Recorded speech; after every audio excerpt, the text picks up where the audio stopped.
Good evening, everybody, and welcome to Late Night with Monica Price. I'm delighted to have you here this evening, and I'm joined by a very special artist tonight. And we've got award-winning soul artist, blues artist, Trevor Sewell. Trevor, lovely to see you. How are you?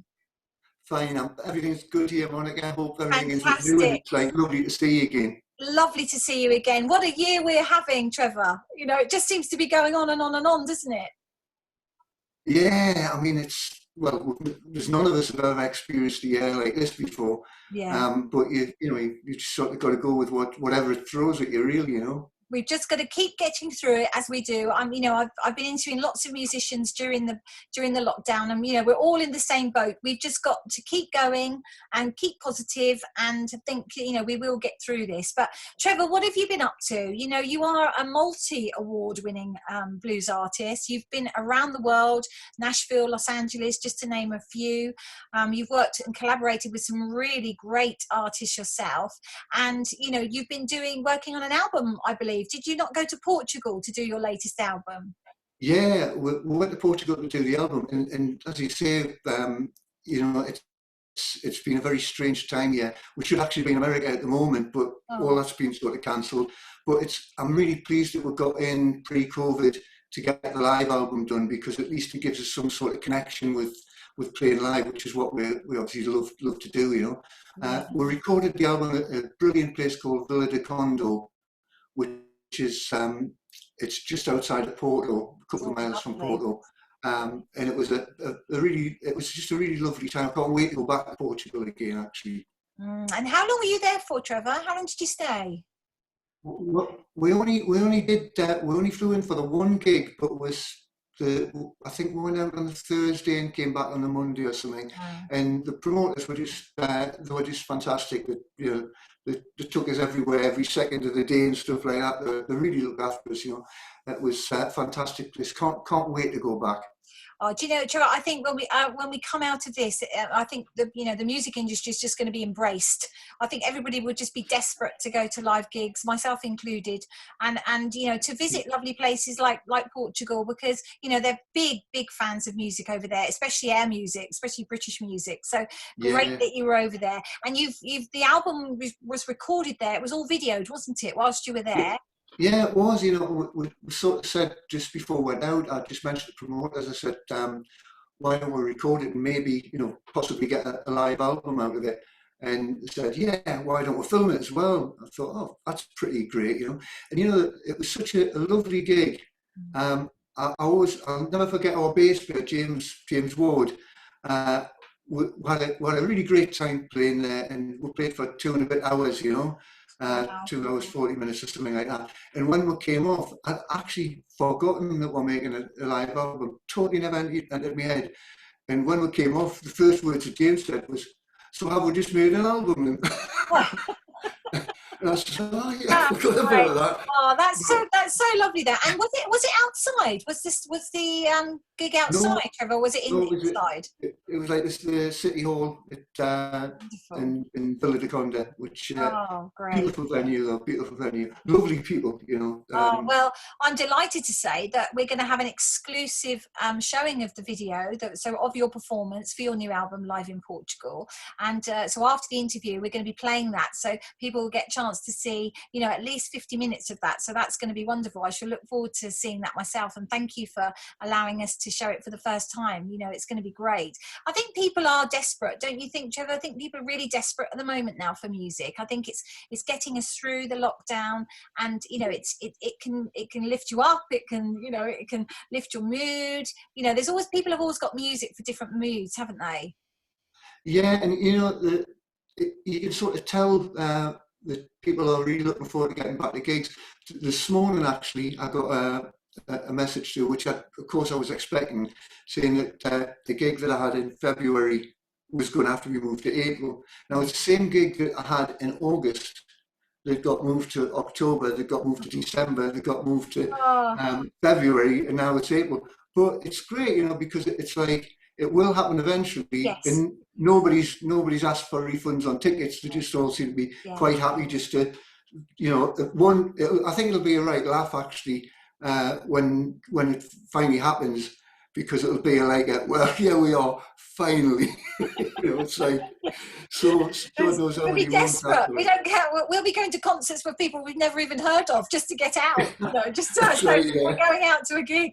But all the big festivals have been cancelled this year in the UK. Unfortunately, Glastonbury, of course, was cancelled recently, along with other festivals in the south. I was going to one, the Love Festival, that's been cancelled. I think it's Love Supreme Festival, actually. I think it's called, and that one's been cancelled. It's so difficult, isn't it? But again, like you say, I don't want my money back. It's just been postponed.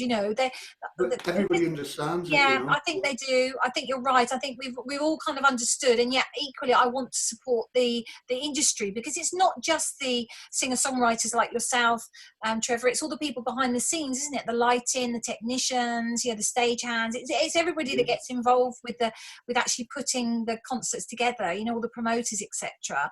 So you've been doing that. So you were very lucky then, Trevor, to be able to record that new album before we went into lockdown. And then Yeah, what else no have you been idea. doing? Presumably all of your gigs this year have been cancelled, have they? Yeah, I mean, there's only one that I've done outside of the house, because I've been doing some live streaming. I'm going to go back live streaming next week. I did do one in a venue in Sunderland, but it was really strange because well, I said if I want to come down to it, it was for a mental health charity, Oh, and it was only me and the engineers in this venue, but we got to use all the lights and stuff, so we treated it like as if the place was full. But it was very strange going to a venue where there was absolutely nobody in it all that wasn't working on the things. it must be really strange, because some performers are doing that. They're doing live gigs to a limited audience, especially in America, because not Yeah, everyone, their lockdown's completely different to over here. But it must be very strange because they're being socially distant. So the whole point of going to a gig or a show is that's part of it, isn't it? To be squished up yeah, next to somebody you don't really know, but you're just all having a really good time. yeah. I mean, the one that's just been rescheduled, it'll be really an odd one, I think, because it's a social distance gig, so they've organised it really well. Yeah. But it's unless things change, everybody will have to have a mask on. So it'll be very strange, I think, looking from the stage, looking at everybody with Yes, that's masks right. on. Yes, it is. I think we're entering a whole new world, and who's to say that's not going to continue for such a bit? But music-wise, Trevor, I mean, as I say, you've collaborated with some really good artists, and you're known as a blues artist. It's something obviously that's deep in you, and when you sing, it's a really lovely, soulful voice you have. And is that something for you? Would you ever change? I mean, has a kind of lockdown made you think about where your music is going to go in, perhaps into a different direction, or are you quite happy with where you are? Well, I've actually I'm about half, maybe two-thirds away from a new studio album as well, which is, I don't tend to think of things as going in any particular direction. I just sort of do whatever I feel like doing at the time, really. So my albums tend to have been a little bit different as we go along. So the new one that I'm doing is actually called Judgment Day, and it's the follow-up to the Hollow album. So Oh, it's that's a great album. That was a brilliant album, the Hollow album. well, it's funny because when I wrote the Hollow album, there's two tracks on it, Hollow Part 1 and Hollow Part 2, but there was already Hollow Part 3, Hollow Part 4, but I just didn't put them on the album.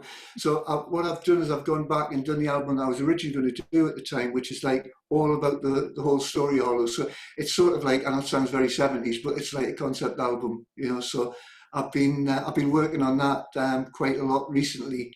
So I'm hoping to have that to go out in August. Yeah. I And think. have you been talking to other artists, across the pond? Have you been Oh speaking yeah. to your guys in America and Nashville and Los Angeles, for example? And how are they how are you all sort of getting together? Is it the wonderful power of social media now?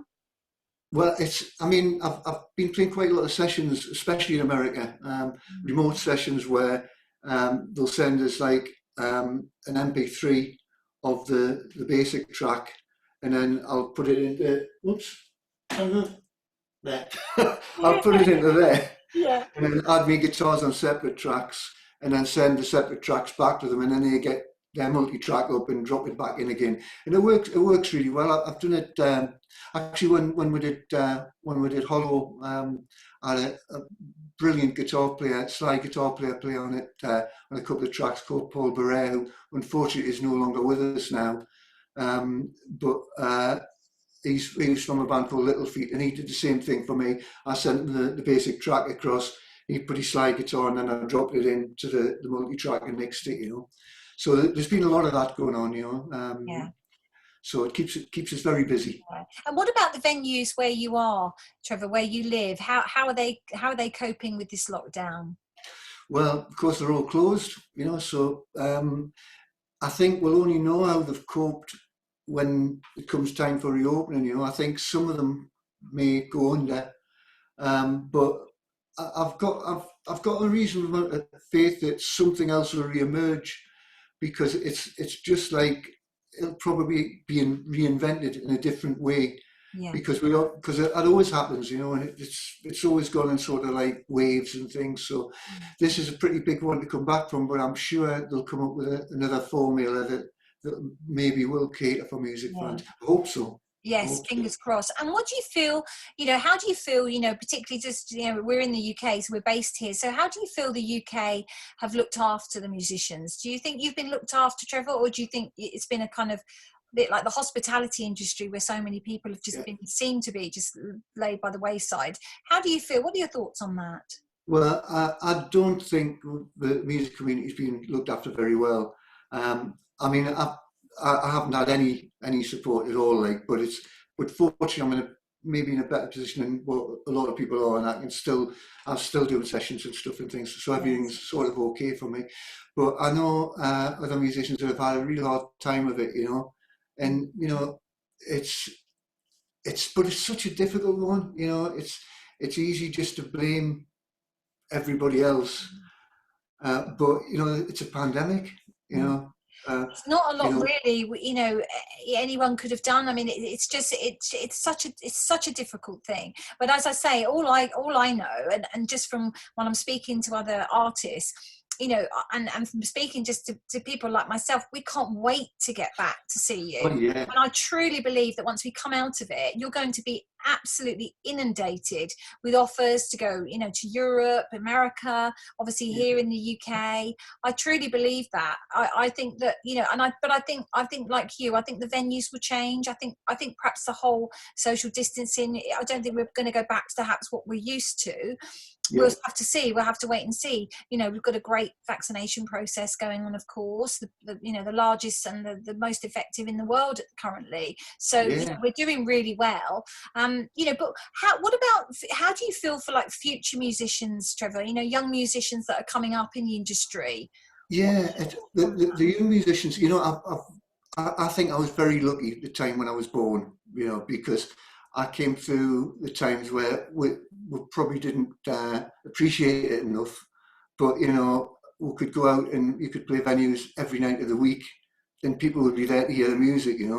It's always been over the last probably 20 years. It's been more difficult for young bands doing original songs. So I wish there was like more venues for them. But they've also found ways that they're great at sort of doing the social media thing and generating crowds and generating followers and stuff like that. They're much better than, say, for instance, musicians of my generation. So they've got different ways of doing it, but I think the values perhaps have changed from when I first started, because we're so naive in those days. It was just like, we used to have a van. It used to be parked on the cobbles outside the house, We used to call it Morris. It was a Morris van. And, I'd only been about 14 then or something, and the rest of the band was 16, so I had to get all the bigger boys to drive the van. We had this van, and we used to sit out there. It was like a little clubhouse, It was great. And then the agency would phone up, and either one of my parents or my grandma who used to live with us used to come out and like rap on the door and say, "Can you go and play at Stanley or somewhere like that, somewhere out in the wilds?" And we'll go, "Yeah." And it was like, and my dad had jumped into the van. It sounds like a really strange 1920s movie or something. But, within 5 minutes, it was like Thunderbird 1 launching, Yeah, you know. you were We're all going. sitting in the van anyway. It was, man, great, we're playing somewhere. And nobody cared about nobody thought about sort of like the money Yeah. or whether they wanted to be famous or anything. They just wanted to play, you know. But And don't you think that still continues though, Trevor? I mean, musicians, so many musicians around the world, they do it for the love, don't they? You yeah, know, well, I think it's really testing time for them because they've got to do it for the love now as well, you know. But yes, I think that most of them, you know, you get so into the whole thing yeah, that it's all encompassing, you know. So it's like they've found ways of becoming, you know, like young bands are producing themselves, they're recording themselves. We couldn't do any of that nowadays, you know. It was like wouldn't even have thought about it. That was like what other people did, you know. yeah, But yeah, nowadays it's quite amazing because the skills that they've got, and particularly in the promotions area as well, you know, the much better present. We were so ramshackle. yeah. Um, and like these days, it's like that, you know, It's great crazy videos because and they everything. have all the, you know, the young musicians, they have all these incredible access to so many techie things that I wouldn't know how to operate. But then you think about someone like Billie Eilish, you know, she everything's recorded, everything was done in her bedroom. Yeah, Calvin Harris is the same, you know, everything was recorded in his bedroom. And lots of rappers just record, you know, in one room. And yet they, as you say, they've got all these extra skills, haven't they? They've got the ability to yeah, kind of put it all together, mix it, tape it, promote it. They tend to do it all, which again I think is fantastic, you know, because I think that's they've brilliant. had to adapt. I think the young musicians have had to adapt. And I mean, for you, Trevor, obviously you play, you with a band, you know, you do sessions as well. You know, where would you like to go? Where would your first, if we came out of lockdown today, wouldn't that be lovely? Where would be the first place you'd like to go and gig? I would probably go and gig in Newcastle Yes, because that's where I'm from, and absolutely. then I Good would do choice. another one in Portugal, and I'd go back to America Yeah. because it's like. But I think the first one, I've already, you know, I've been keeping tabs on the venue that we normally do in Newcastle because as soon as it's available, I'll promote a night there because Yes. that would just be like great, And the everything's back, crowd, can you you know. imagine the crowd? It's going to be amazing. All your loyal supporters will be there. I So know, Trevor, yeah. what are you going to be up to then? So you've got obviously this new album, which I'm say love, beautiful that we're going to hear some of that. And so what else are you doing? You've got this other hollow that you're going to be doing on. Is there anything you'd like to be, you know, specifically working on, perhaps towards the end of this year and going into next year? Well, I think that a lot depends on the situation with the COVID thing, you know, because I would really like to think that I was back to playing live Yes. at the end of the year and then back to America in January. Yeah. Um, the, I'm working on stuff all of the time here as well as there's a couple of other projects I'd like to sort of finish up. Yes. I'm I've been talking with an American producer. I think you've met him actually, Jeff Wilborn, Yes, I have. um, Yes. uh, who produced Call Nashville when we recorded out there about the possibility of doing a duets album. Oh, Um, wonderful. because I've already done duets with like you know the ones off Call Nashville, Jancy Yes. and Tracy Yes. Nelson.